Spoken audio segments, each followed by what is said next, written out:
Hey, hey, hey, Aquarius risings, my brethren, or whatever. This is Astro Dim here doing the Astro spread for September 2018 for Aquarius rising. So I already shuffled the cards and now I'm going to cut them. Aries, Taurus, Gemini, Cancer, Leo, Virgo, Libra, Scorpio, Sag. Those are cards popping up. Capricorn, Aquarius. Now, this card popped up here, and y'all can't see. It's the Five of Swords, so hopefully, won't be debating anybody. But just wanted to put that out there. Maybe that's what y'all are going through right now. You're kind of we're arguing with people, debating things, trying to negotiate things. You know what I mean?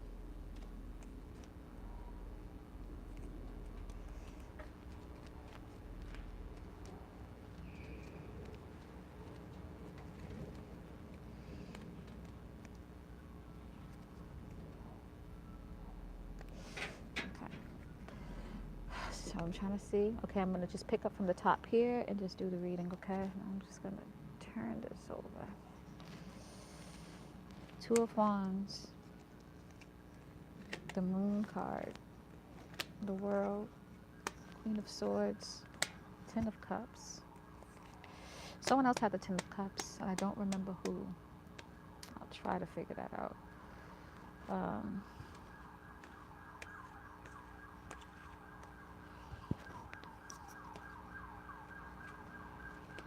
Page of Wands,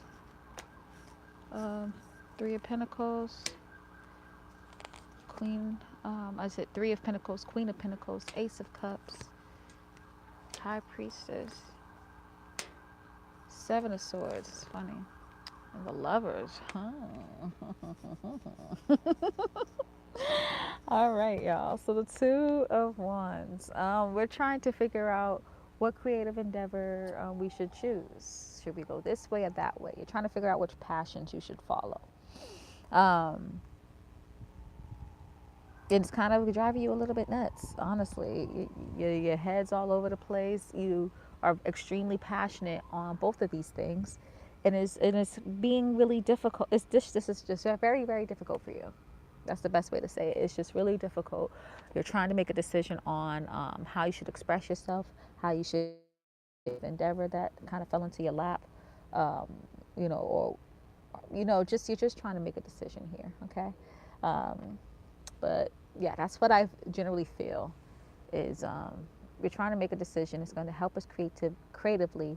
It's going to broadcast our talents, both of them. They're going to help us be more self-expressive, but we don't know which one to pick. We don't know how to move. It's really difficult, okay? The Moon card in the first house, you're seeming really intuitive, so that's bomb, right?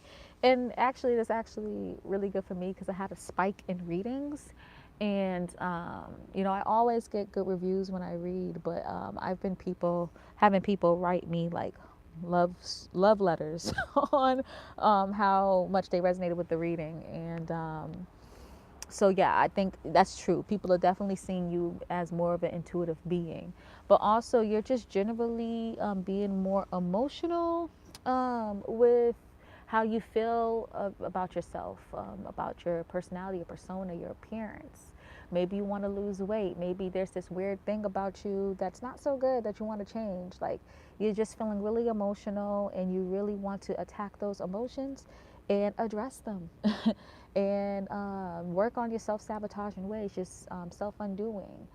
Maybe you feel like sometimes you're a little too cautious, or maybe you feel like you're not cautious enough, or there's just something that that's affecting you emotionally that you really want to fix so you can better your life. But definitely overall, you definitely having a more intuitive vibe, um, and you're being definitely empathic for sure too. That's really cool.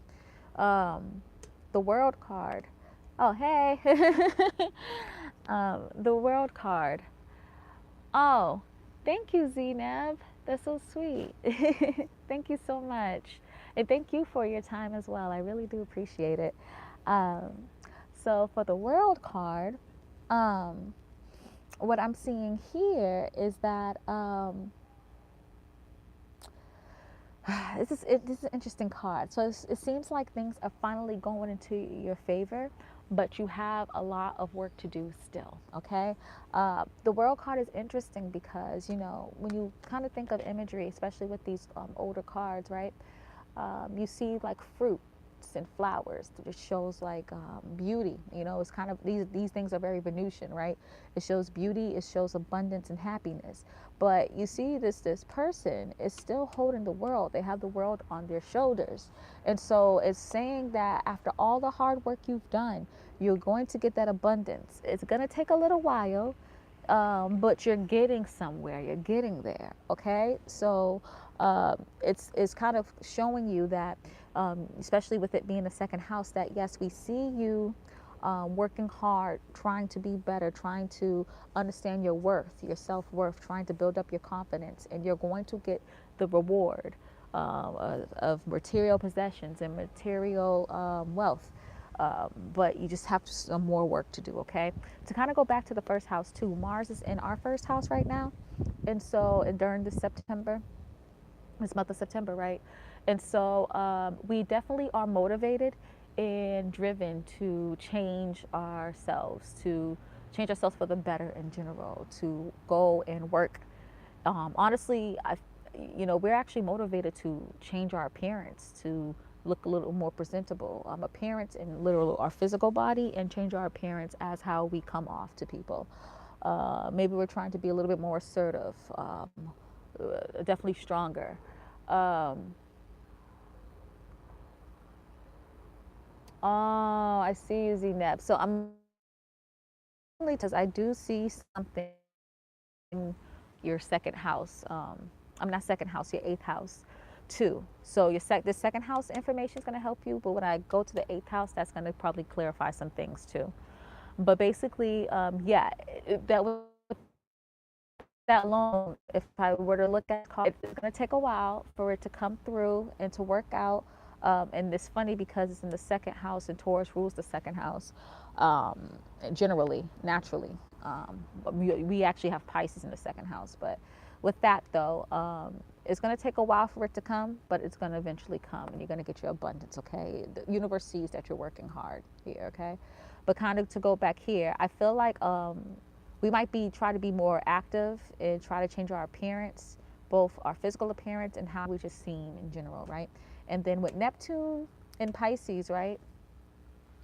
Um, Again, like we us Aquarius risings, God bless us. We unfortunately, not unfortunately, because this is actually good. We should be connecting more with spirit, but we need to connect with the spirit world and to kind of get a better understanding of our self undoing. Um, and get a better understanding of our self worth.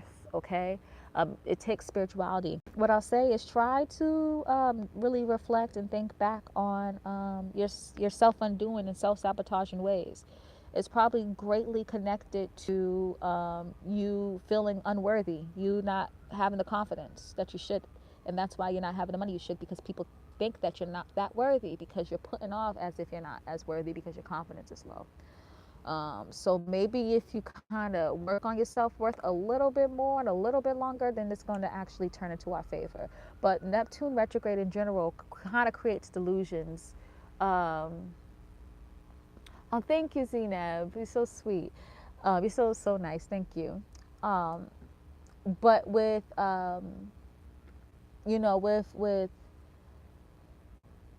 Neptune here, like we kind of create delusions about what to wake us up and shake us up to connect with, to be a little bit more intuitive and work on our intuition so we can have confidence overall. Okay, I've just found this incense stick that I was supposed to burn, but it didn't work out in my favor. So I think I'm going to burn for Pisces rising when I do it, because I'm really in the groove with this reading right now. So I'm going to just keep going. Okay.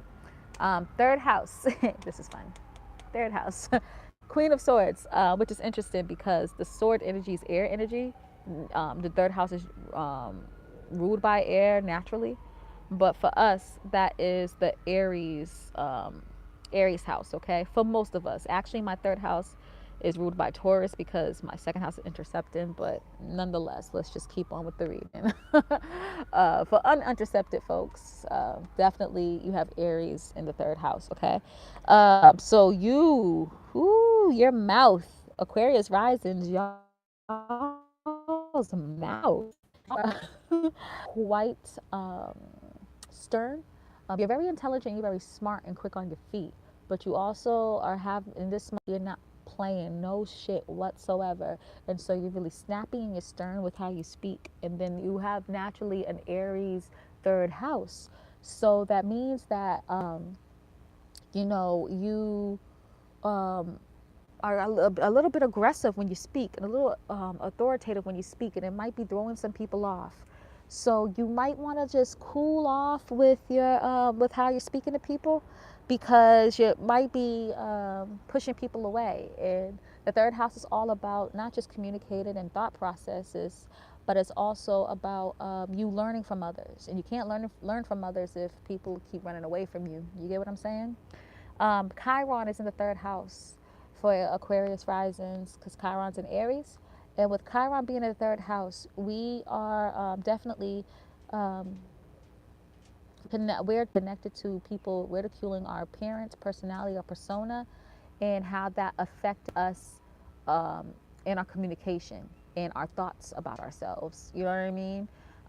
It could have been our own siblings that was doing this. It could be just people at our grade school, but that just really kind of changed us in how we communicate and how we thought about ourselves. And so you could be reflecting on these things, or you could be thinking about it and thinking about those things you don't want to, and it's causing you to be snippy. So just be careful of that and just actually fully and knowledgeably reflect on these things, so it won't affect you so much, so it won't affect you subconsciously. Okay.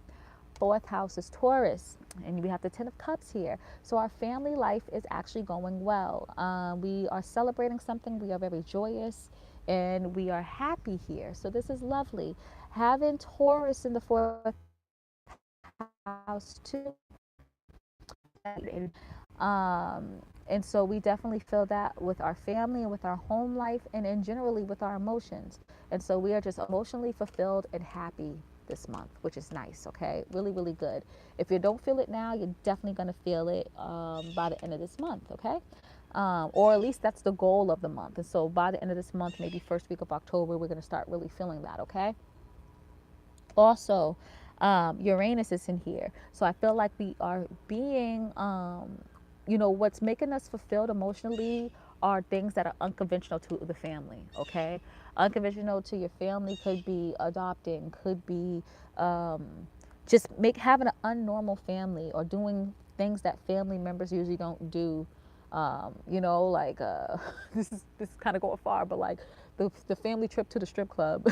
I know that's ridiculous, but I'm trying to think of something like really unconventional and really different. Like it's just going to be things that are unconventional that makes your family happy. It makes you emotionally fulfilled yourself, because the fourth house is your emotions too, not just your family life in your home. Maybe doing unconventional things to your home in your home is going to make you feel emotionally fulfilled too. But it also represents, if you kind of make it more on the self, that you're reflecting on your authenticity, your originality, what makes you different, what makes you unique, and you're accepting yourself finally, and so you're feeling some emotional fulfillment. You know what I mean? And you're really happy about how you feel about yourself now. Okay. So that's what I see here. Fifth house is the Hanged Man, and I felt like some other sign had this too, and I don't remember. But the fifth house being the Hanged Man is that we might be having a creative block here. We might have got ourselves into a situation, and now we're stuck, and it's creating creative blocks, and it's also creating us not being able to focus on our talents right now, and it's also creating a situation in which we can't like enjoy ourselves and have fun and date. This might be too that you want to date, right? And you can't, and you feel like you're stuck, and you're having a dry spell too. So that could definitely reflect on that. This is basically saying that you have to wait a little bit and for universal timing, or divine timing. That's the best word to use. So you just got to stick here and reflect. on how you got yourself into the situation and why you're in the situation. You get what I'm saying? Um, Nothing's in Gemini, so there's no planetary things I could talk about here, okay? Now, the Page of Wands. Um, with the Page of Wands being in the sixth house, this is really, really good. But someone else had this too. It's interesting how the cards, some cards keep repeating themselves, and I shuffle really, really good. Really, really good. And I cut the cards too, so it's really interesting. But Page of Wands for the sixth house means you're trying to bring some childlike wonder and some creativity and fun into your everyday life. You want to break your everyday life up a bit. It's a little bit boring. It's a little bit mundane. You're tired of it, and you just want to have fun. You want to focus on your talents. You want to focus on your creativity. You want to generally have fun. Focus on romance and dating. But you're a little bit stuck here, so you really can't. But you realize that you're like, okay, so how else can I make my everyday life fun? How can else can I enjoy my everyday life? You guys can't see that well, so I'll put that right there. So that's what's going on there. So you're trying to discover different ways to make your everyday life fun, shake it up, enjoy yourselves. So it's nice. Cancer's there, and there's no sign planets in Cancer right now, but that's what's up there. That kind of reminds me of these decisions too. Like you're deciding, okay, I can't really date right now. I'm a little stuck. So what can I do? Like you're trying to make decisions on how to make your everyday life fun, you know? So yeah, I see that there. And you kind of, I can see you making decisions with the second house too. You're like, should I go, you know, if you're using Zeneb's example, right? Should I go along with this loan? Should I like keep pushing? You know what I mean? You're just trying to figure out what's best for you. I can't answer that for you because it's different for everybody, and this is not a personal reading, it's a general reading. But what I say is, you know, the World card does remind me of divine timing, so I feel like you have to wait a little longer. But listen to your heart; you would know. You know the answer. Just reflect a little bit more. Talk to your ancestors. Talk to God, higher self, and all that. Three of Pentacles for the seventh house. Leo's here, right? And basically, with the Three of Pentacles, you kind of realize that you have to handle relationships in a more practical way, handle things step by step. You don't mind kind of going with a relationship, taking it slow. Um, you know, you're not trying to rush into a relationship, whether a relationship is romantic, platonic, business, a relationship with even an open enemy. You know, whatever it is, you know, you just have to take things slow. Things take step by step. There's a procedure and a policy for everything.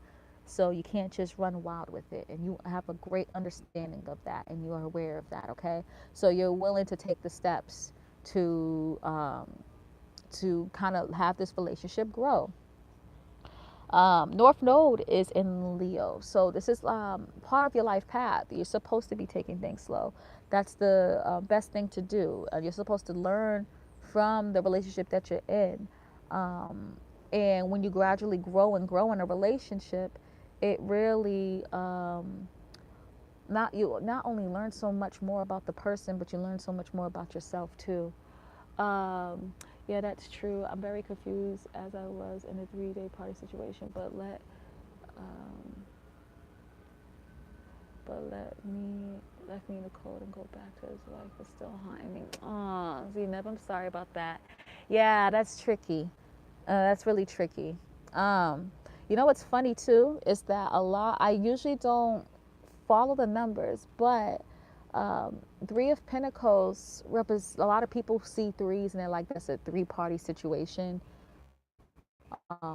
Possibly since it's the Pentacles or having to do with practical things, like everyday duties, everyday routines, stuff like that. And usually I don't follow that, but if you met this person at work, that'll be interesting if that's true. Or the person has earth energy, but I hope that works out though. That's a little bit, I know that's a tricky situation. Um, but yeah, that's kind of, this is a part of your life path. You're learning from this situation, okay? Queen of Pentacles for the 8th house, right? So again, this intimate relationship that we're talking about. You know, seventh house is relationships, but they're like compatible relationships, easygoing relationships. Enjoying like you vibing with someone else, you know, you're just having fun. But the eighth house energy, that's more of those like that twin flame type of love, that like transformative love emotionally, and it's just a lot, right? You have the Queen of Pentacles here, though. So, yeah. Queen of Pentacles is actually a really good card because you are, it reminds me a little bit of Taurus, where you are wise, you're practical, you have your status, and now you're enjoying it. You see how she's like picking a pear and just living carefree? You kind of are like that with the emotional relationship that you're in, which is good. You barely see cards like that in the eighth house where you're just chill and relaxing and enjoying each other and learning from each other, and it's cool. I haven't seen a card like that for the eighth house. I don't even know, in a really long time. So that's cool. But also, this can say too that you've recently, maybe not this month, but maybe last month, had a win with an inheritance, a class action suit, or somehow money that's not yours. Somehow you get to benefit from it, or you get to have it. Money that you didn't earn, but you get to have it. You had some win there. So now you're just chilling and just relaxing and just being cool and just like living your life and um, just be relaxing. But now that, especially with Zeneb's situation, right? Queen of the court cards could be somebody else. It could be you, but it also could be somebody else. Okay, so just to let you know, this is. Remember how I said this card reminds me of the Taurus energy, and you talked about a Taurus too. The Taurus might be acting like this right now. Like, I'm good. Like, I'm just chilling, relaxing. You know what I mean? So they might be acting like that right now, just enjoying life instead of focusing on their commitment with you. You get what I'm saying? That loan commitment and even the relationship commitment. Like, nah, I'm just going to go back here to the person I'm committed with. You know what I mean? So that could be it too. Ace of Cups for the ninth house is dope because you have a new beginning and a new emotional fulfillment off of a philosophy, belief, or religion that you have. Um, you logically understand it, you practically understand it, you're passionate about it. This emotionally moves you, whatever this new thing that you got into. I know that's very, very, very true for me. Definitely accurate for me right there, okay? So this is dope ass energy to have, okay? Um, and even with this card too, it's kind of right with me. I'm the Queen of Pentacles here, but someone else could be the Queen of Pentacles too. Um, so yeah. To kind of go back though, I'm skipping on the planets. So Virgo and Virgo's here, your eighth house, and the Sun and Mercury's here. So I understand, especially why Zenab is so focused on this loan because the eighth house is the house of like money that's not yours, that's coming to you somehow. So your main focus is this. But honestly, after the Sun moves to Libra and the Mercury moves to Libra, your main focus is going to be this new emotional beginning that you have for religion, opportunity to move, or opportunity to travel, or something like that. Okay, and it's gonna really emotionally fulfill you. And if it's not connected to this, you're gonna totally forget the situation. Get your mind off of it and focus on this new beginning that you're excited about. Okay, um, yeah. Libra, Scorpio, Scorpio in the 10th, High Priestess energy. This is a really cool energy because High Priestess is having full knowledge between of the spiritual realm and the earthly realm. Knowing how to manipulate the spiritual realm to make your earthly realm life better, and knowing how to manipulate the earthly realm to make your spiritual life better. So you're in your status is this energy. So, wow, Zena, that's great. So it looks like that you are going to probably get the loan, and then you're going to be able to you're going to be able to travel by the end of the month. It looks like that's happening. But yeah, so you're looking extremely wise. You have a wise reputation. You're a person that's of the spirit world and of the earth. And again, you're finding ways to both be more spiritual, but also enjoy your time at Earth. A lot of times what happens is like people are super spiritual but they hate Earth so much that they all they do is escape and kind of go through things, follow their emotions and totally surrender to the universe, right? But the thing is, you're supposed to balance it. You're supposed to balance ascending spiritually and also kind of being fulfilled in this earthly realm. And so you're understanding that and you are living it, and people are noticing. That's really, really cool. And so this, I feel like, you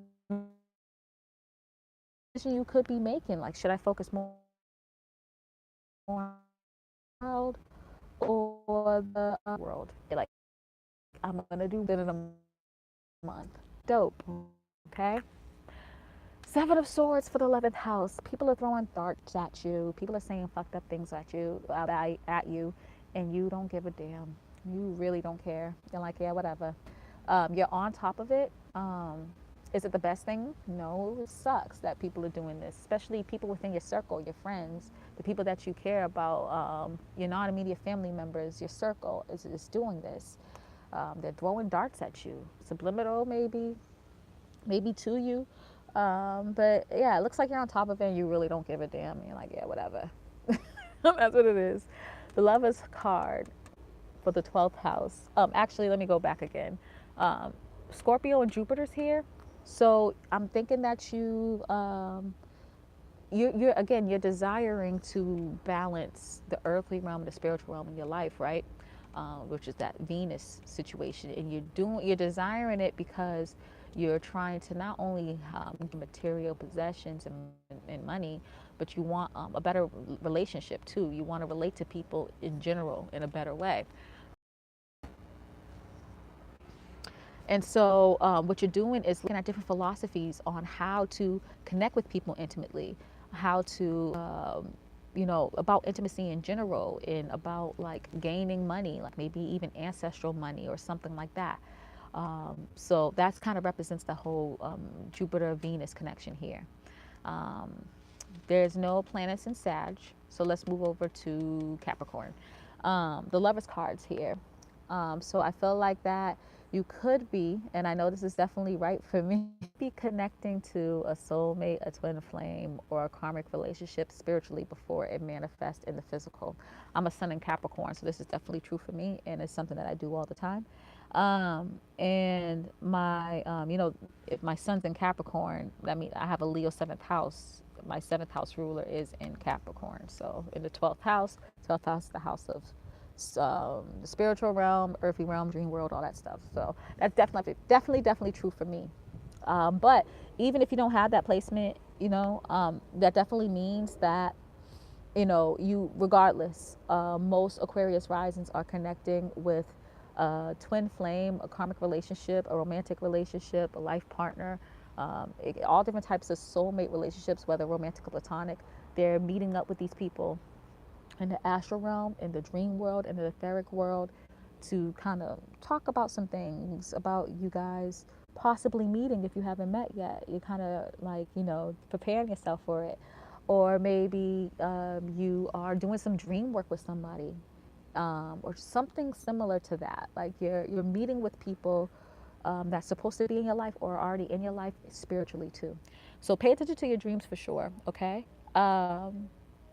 Yeah. Capricorn has Pluto and um, Saturn here. So really important for this placement is you're supposed to be empowered by the authority that you have within the spiritual realm and by your intuition. And it may take that other person to help you with that. I wouldn't be surprised if a lot of Aquarius risings have like twin flame type of love in this world. I mean, in this life. You know what I mean? So I wouldn't be surprised if that's the case. Um, Especially having Pluto in your 12th. That's like twin flame as fuck. And Pluto don't move a lot of signs when we're alive. So for it to happen to be in your 12th, that's major. You know what I mean? I wouldn't be surprised if everyone that's of a certain generation where Pluto's in your 12th, they have to deal with twin flame stuff. I wouldn't be surprised if that's the case, honestly.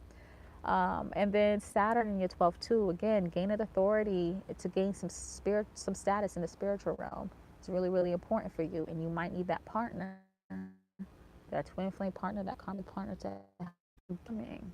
They are coming. Okay. So again, this actually too. One more thing. It can kind of be a decision like you're trying to make. Should I be more masculine or be more feminine? Be both. Do both. And that's I feel like that's a lesson here. You're trying to make a decision. See if you can do both. I know you have two decisions. You're like, should I do this? Should I do that? Try to do both. I think that's the lesson here with Aquarius risings for September 2018. Okay. But that's my reading, Aqua Risings. I hope you like it. Please comment, like, subscribe, share, care, and all that good stuff. I have a podcast called My Bed and Astrology. The second the second episode is going to come this weekend. I was supposed to do it last weekend, but things popped up and I couldn't. But it's going to happen this weekend, I promise. If you're interested in the reading, check out my Etsy. It's etsy.com/shop/ very welcome, Zneb, too. And I have a Patreon, too. And I have exclusive content and free content there. So check that out and support me as well. And yeah, that's all I have for you guys, okay? Check out my description box for more information, please. Love you much. And thank you, Zneb. I can't wait till you do. And I wish you the best luck with everything, okay? All right, guys. Much love. Peace.